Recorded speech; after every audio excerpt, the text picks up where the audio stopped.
बाबर आजम और Steve Smith की controversy पर बहुत ज़्यादा चर्चा हुई। उसके बाद उनकी परफॉर्मेंस को लेकर भी बात हुई और उसके बाद हुए जो दोनों मुकाबले, दोनों में बाबर आजम का फेलियर। लेकिन उसी से जुड़ा हुआ मुद्दा ये निकल कर आया कि जब बाबर और स्टीव स्मिथ के बीच वो कंट्रोवर्सी हुई, वो ऐसा लगा कि भाई कि दोनों एक दूसरे से गुस्से, तो उसके बाद क्या कुछ हुआ, तो पूरी चर्चा निकल कर आई है और कैसे वहां पर बताया गया कि भाई एक तरीके से ये ऑस्ट्रेलिया है, पाकिस्तान नहीं है। और बाबर आजम को जो है दोनों कल्चर्स के बीच का फर्क समझाया गया, फिर उनको चीज समझ में आई। लेकिन उससे पहले जहां पर क्वालिफायर मुकाबला, एक अहम मुकाबला, ठीक है, बाबर आजम एक ओवरसीज साइनिंग है। ओवरसीज साइनिंग किसी भी लीग में जब कोई टीम पिक करती है तो इसलिए पिक करती है कि हमारा मैच विनर बने, हमारे लिए मैच निकाले। एक क्वालिफायर जैसी स्टेज, वहां पर भी आप कह सकते हो भाई ठीक है, आप एक जस्ट अनदर पार्टिसिपेंट के तौर पर पहुंच चुके हो आगे। वहां पर कोई बहुत बड़ा टोटल नहीं था, 148 टाइप की टोटल जहां पर चेज करनी थी सिडनी सिक्सर्स को, आपको वहां पर बिल्कुल करनी चाहिए थी। लेकिन होता क्या है कि पहले ओवर में उनको पता नहीं चलता और स्टंप हो जाते हैं। लेफ्ट आर्म स्पिन, वो भी किसकी, कूपर कॉनली।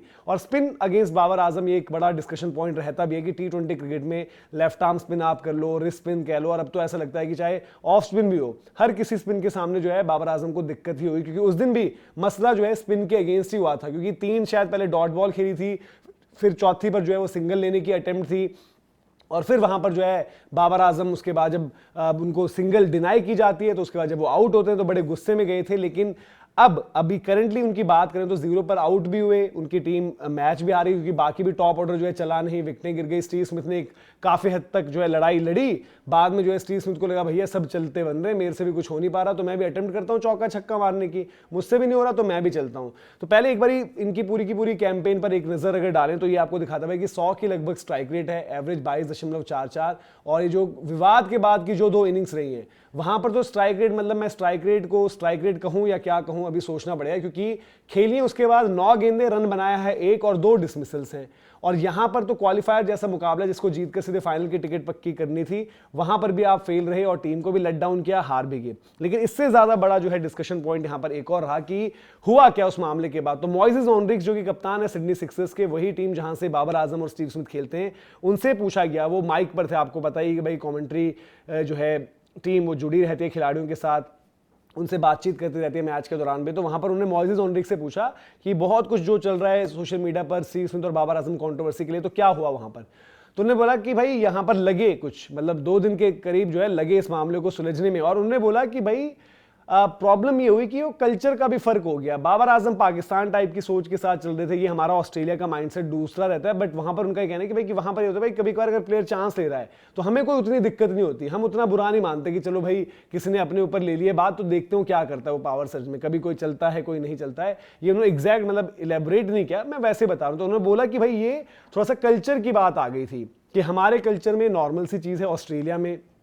बट पाकिस्तान में या बाबर आजम जिस तरीके से जहां से आ रहे हैं वहां से जो है उनको बड़ा अजीब लगा, वहां पर उनको उन्होंने इसको थोड़ा सा बेइज्जती टाइप ले लिया। उन्होंने बोला यहाँ पर नॉर्मल सी चीज है कि अगर कोई सिंगल डिनाई कर दिया कभी किसी को, क्योंकि आपको याद होगा उस दिन रेफरेंस के दौरान भी एक डिस्कस किया था, एक टी20 या वनडे मुकाबला था जहां पर टिम डेविड एक सिंगल डिनाई करते हैं इंटरनेशनल मैच में। वो इंटरनेशनल मैच में सिंगल डिनाई करने के बाद शायद अगली 4 गेंदों में 3 छक्के मारते हैं, 3 में 2 छक्के मारते हैं, ऐसा कुछ हुआ था मैचअप को देखते हुए, शॉर्टर बाउंड्री को देखते हुए ये चीज कुछ हुई थी। तो उन्होंने बोला यार कि यहाँ पर बड़ी एक नॉर्मल सी चीज है, बड़ी साधारण सी चीज है, लेकिन यहाँ जो है बाबर आजम उसको क्योंकि समझ नहीं पाए, तो उनको फिर जब बताई गई पूरी बात, जब उनके सामने रखी गई, तो फिर जो है उनको फिर वो चीज समझ में भी आ गई थी और फिर जो है चीजें नॉर्मल हो गई है। और अब उनके बाद आपको याद होगा कि उस मुकाबले के बाद जब अगला मुकाबला खेलना था तो बड़ा एक ये डिस्कशन चला कि मतलब पाकिस्तान की तरफ से तो ये था कि भाई कि हम ये डिमांड करते हैं कि अब जो है बाबर आजम वहां खेले नहीं, वो वापस आ जाएं, उनका अपमान हो रहा है, बेइज्जती हो रही है। बट आपको ये भी देखना पड़ेगा, इवेंचुअली उस दिन हमने भी ये बात रखी तो हमने पॉइंट ये डिस्कस किया था कि अगर उसकी एक दिन किसी दिन इनिंग्स अच्छी आ रही तो सिंगल रोटेशन या स्ट्राइक उनको मिलना, वो चीज वहां पर गलत थी। बट ओवरऑल अगर आप देखो, जो आपको आंकड़े भी दिखे, जो उनका सैंपल साइज दिखा है, जो उनकी परफॉर्मेंस दिखी है, अब यहां से क्या है, बिग बैश में बाबर आजम के लिए एक मुकाबला बचा हुआ है। अगर मतलब उनकी टीम यहां से आगे और बेहतर करके जाती है तो देन एक और मुकाबला मिल जाएगा। बट कहीं ना कहीं अगर आप देखो टी20 फॉर्मेट की बात कर लो, मतलब आपकी किस्मत ही हम कहेंगे कि आप मतलब चाहे वो आप हो गए चाहे वो रिजवान हो गए वहां पर, कि वो बीबीएल में खेल भी रहे हैं। क्योंकि एज अ टी20 ओपनर अगर आप वाकई में दुनिया भर की लीग्स में आप डिस्कस भी करो कि भाई कहीं पर आप देखते हो उनको फॉरगेट अबाउट आईपीएल, मतलब पाकिस्तान की तरफ से बड़ी बारी क्लेम किया जाता है यार कि आईपीएल हो रहा होता तो बाबर खेलते, ये जब रिजवान के मतलब रैंकिंग्स वाइज नंबर्स आंकड़े आ रहे थे ये लोग खेलते। यहाँ पर यार दुनिया के जो बड़े बड़े ओपनर जिन्होंने उस टाइम पर आग लगा रखी थी ना, ठीक है कभी कभार हम स्काउटिंग ब्लंडर भी कहते हैं, बट इनफैक्ट जब फिल सॉल्ट T20 इंटरनेशनल्स में आग लगा रहा था ना, वो एक एक सीरीज में 200 मार रहा था, तब भी उसको यहाँ पर जगह के लिए स्ट्रगल करना पड़ता था, क्योंकि टॉप ऑर्डर में एक इंडिया का प्लेयर हमेशा फिक्स रहता है, एक आप ओवरसीज से लेते हो वो प्लेयर जो आग, जो ज्वालामुखी हो, कि जो आते ही मतलब वो दम रखता हो कि 6 ओवर में, मतलब अब आज की डेट में तो 60 की बात यहाँ पर होती नहीं है, 80 90 100 तक मीटर जा चुका है, तो ऐसा ओपनर आप चाह रहे होते हो। लेकिन वहीं पर आप देख रहे हो वही स्टीव स्मिथ उसी लीग में खेलते हुए जो टेस्ट क्रिकेट खेल रहा है, इंटरनेशनल में नहीं है, और वो इतना मतलब एक्सेप्ट करते हुए बोल रहा है यार कि T20 वर्ल्ड कप तो मैं सोच ही नहीं रहा हूँ, वो जो है हो चुका है उसका काम। बट हाँ, उन्होंने एक चीज जरूर बोली है कि ओलंपिक्स जो है अगला वो मेरा टारगेट है, और इसीलिए शायद वो बिग बैश में ऐसी पारियां खेल रहे होते हैं। तो बिग बैश में उनके भी आंकड़े देखो, वो भी टेस्ट क्रिकेट खेल रहे थे। हाँ, इस टाइम पर उन पर कोई दबाव नहीं है, फ्रीली वो खेल सकते हैं, बट स्टिल बाबर आजम अगर पाकिस्तान ये क्लेम करता ही है कि भाई कि उनके देश में उनसे बड़ा कोई बैटिंग टैलेंट नहीं है,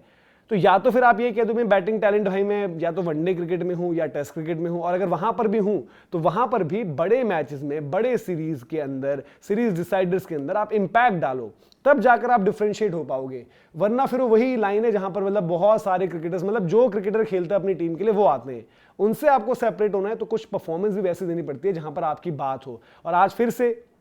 जब जरूरत थी, अब टीम हार गई, जिता देते यहां पर टीम को, आपकी चाहे नॉक, यहां पर तो आपके टाइप की नॉक चाहिए थी जो स्ट्राइक रेट पर आप ऑपरेट करते हो, अगर आप जिता कर जाते, आप अगर पहुंचा देते फाइनल में, तो आज डिस्कशन होती, हो सकता है वही अगर मान लो आप आउट ना होते, स्टीव स्मिथ आउट होते, तो वो आपको जब विनिंग लाइन आप क्रॉस करवाते तो आपको जो है बाउंड्री लाइन पर वो आपको रिसीव कर रहे होते, वो आपको हक कर रहे होते, बट आप उससे पहले ही जो है निकल गए वहां पर, अपनी जो है परफॉर्मेंस, मतलब सबसे पहली विकेट ही आपकी गिरी, और उसके बाद जो है लाइन ही लग गई थी। 10 ओवरों में आधी टीम जो अंदर बैठी हुई थी 60-66 रन करके, फिर भी अगर आप देखो रन 60-66 होते, 2 ही आउट होते, उनमें से एक कोई बंदा क्रीज पर सेट बैटर भी होता, तब भी आप बोलते हैं कि चेज हो सकती है, बट ऐसा हुआ नहीं। और पर्थ स्कॉचर्स, और आपको पता है कि पर्थ स्कॉचर्स एक डेंजरस टीम है, डेडली टीम है पर्थ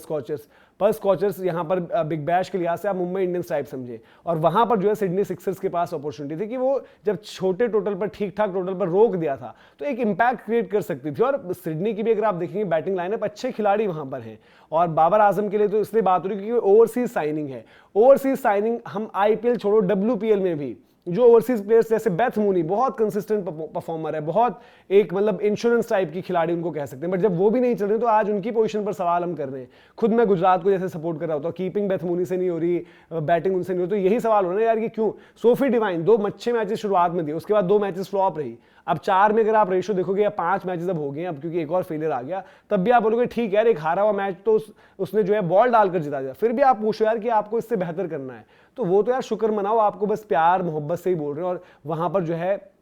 ड्रेसिंग रूम में जो चीज चली, पूरा का पूरा जो विवाद रहा, जो डिस्कशन उनके बीच की रही, उस पर भी मोइसेस ओनरिक्स ने रखी है बात, और दैट मींस ये एक फैक्ट था। उन्होंने बोला कि ऑब्वियसली जब मुकाबला हुआ उसके बाद वो बड़े गुस्से में थे, फिर हमने सोचा समझा, हमने भी देखा क्या कुछ हो गई सिचुएशन, क्योंकि उसके बाद ये चर्चा हो गई थी कि भाई अगला जब स्क्वाड आएगा सिडनी सिक्सर्स का, क्योंकि यहाँ पर स्क्वाड जो है मैच दर मैच आते, कभी किसी की अवेलेबिलिटी है नहीं है, तो लोग ये बोल रहे थे यार कि पता नहीं बाबर आजम होंगे भी स्क्वाड में, नहीं होंगे, बट इवेंचुअली जब वो स्क्वाड में थे, फिर उस दिन आपको याद आएगा पूरे वो विजुअल वायरल हुए सोशल मीडिया पर कि बाबर आजम स्टीव स्मिथ दोनों एक साथ बातें कर रहे हैं, फिर स्टीव स्मिथ से जब बात वहां पर हुई तो वो बता रहे थे कि हाँ ठीक है वो चीज़ सॉल्व हो गई है, वो गोल्फ वॉल्फ के बारे में बात कर रहे हैं, सारी चीज़ें, और सब कुछ वायरल वही चल रहा था सोशल मीडिया पर। बट लेकिन उसके बाद जब फिर से उस मुकाबले में भी फेलियर, फिर अब जो अगला मुकाबला रहा जो क्वालिफायर हुआ वहां पर बिग बैश का, वहां पर एक और फेलियर, और उस फेलियर के साथ आपने जो है टीम की भी वहां पर लंका लगा दी। अब आने वाले मुकाबले में आकी परफॉर्मेंस, और फिर क्योंकि इसके बाद क्या है कि टक्कर सीधे ऑस्ट्रेलिया से ही है,